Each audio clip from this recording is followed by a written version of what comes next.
ಕರ್ನಾಟಕದ 25ನೇ ಮುಖ್ಯಮಂತ್ರಿಯಾಗಿ ಡಿಕೆ ಶಿವಕುಮಾರ್ ಪ್ರಮಾಣ ವಚನ. ರಾಜ್ಯದಲ್ಲಿ ಹೊಸ ಶಾಖೆಗೆ ಚಾಲನೆ.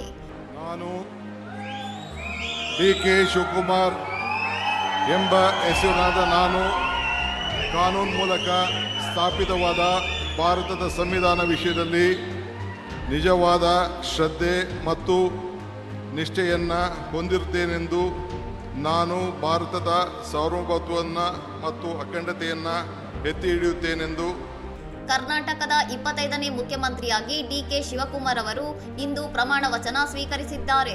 ರಾಜ್ಯಪಾಲ ತಾವರ್ಚಂದ್ ಗೆಹ್ಲೋಟ್ ಅವರು ನೂತನ ಸಿಎಂಗೆ ಪ್ರತಿಜ್ಞಾವಿಧಿ ಬೋಧಿಸಿದ್ದಾರೆ. ಡಿಕೆ ಶಿವಕುಮಾರ್ ಅವರೊಂದಿಗೆ ಡಾಕ್ಟರ್ ಜಿ ಪರಮೇಶ್ವರ್ ಅವರು ಉಪಮುಖ್ಯಮಂತ್ರಿಯಾಗಿ ಮತ್ತು ಒಟ್ಟು 12 ಶಾಸಕರು ಸಚಿವರಾಗಿ ಪ್ರಮಾಣ ವಚನ ಸ್ವೀಕರಿಸಿದ್ದಾರೆ. ಪ್ರಮಾಣ ವಚನ ಸಮಾರಂಭದಲ್ಲಿ ಎಐಸಿಸಿ ಅಧ್ಯಕ್ಷ ಮಲ್ಲಿಕಾರ್ಜುನ ಖರ್ಗೆ, ಸಂಸದ ರಾಹುಲ್ ಗಾಂಧಿ, ವಿವಿಧ ರಾಜ್ಯಗಳ ಮುಖ್ಯಮಂತ್ರಿಗಳು ಹಾಗೂ ದೇಶದ ವಿವಿಧ ಧರ್ಮಗಳ 55 ಮಠಾಧೀಶರು ಮತ್ತು ಧರ್ಮಗುರುಗಳು ಭಾಗವಹಿಸಿದ್ದಾರೆ.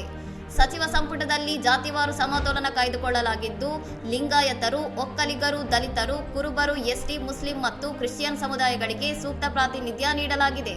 1981ರಲ್ಲಿ ಎನ್ಎಸ್ಯುಐನಿಂದ ರಾಜಕೀಯ ಆರಂಭಿಸಿದ ಡಿಕೆ ಶಿವಕುಮಾರ್ ಅವರು 8 ಬಾರಿ ಶಾಸಕರಾಗಿ ಆಯ್ಕೆಯಾಗಿ ಹಲವು ಮಹತ್ವದ ರಾಜಕೀಯ ತಂತ್ರಗಾರಿಕೆಗಳ ಮೂಲಕ ಇದೀಗ ಮುಖ್ಯಮಂತ್ರಿ ಹುದ್ದೆಗೇರಿದ್ದಾರೆ. ಕನಕಪುರವನ್ನು ಅಭಿವೃದ್ಧಿಯತ್ತ ಕೊಂಡೊಯ್ದು ಕೆಪಿಸಿಸಿ ಅಧ್ಯಕ್ಷರಾಗಿ ಪಕ್ಷವನ್ನು ಅಧಿಕಾರಕ್ಕೆ ತರುವಲ್ಲಿ ಪ್ರಮುಖ ಪಾತ್ರ ವಹಿಸಿದ್ದ ಡಿಕೆಶಿಯವರ ದೀರ್ಘಕಾಲದ ರಾಜಕೀಯ ಪಯಣ ಈ ಪಟ್ಟಾಭಿಷೇಕದೊಂದಿಗೆ ಹೊಸ ಮೈಲಿಗಲ್ಲು ತಲುಪಿದೆ. ಇನ್ನಷ್ಟು ಸುದ್ದಿಗಳಿಗಾಗಿ ನೋಡ್ತಾ ಇರಿ ಸೌರಂ ಟಿವಿ.